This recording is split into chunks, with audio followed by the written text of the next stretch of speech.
Welcome to Burlap Teachers. Enjoy the video. You start by confirming the dock model and that your laptop has the matching port.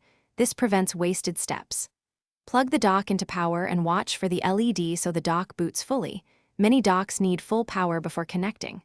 Once done, connect the laptop cable, USB-C or Thunderbolt, so the host recognizes the peripheral. You do this first because a powered, recognized dock avoids partial device initialization and missing peripherals later.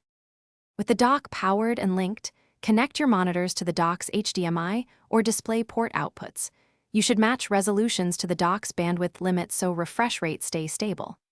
Next, plug in USB devices and Ethernet.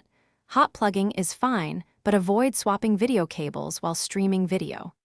Then go into your OS display settings to arrange screens, set scaling, and pick a primary display. This ensures Windows Open, where you expect and you finish by installing any dock drivers or firmware updates. These often resolve device recognition and power delivery quirks, and you should reboot after updates.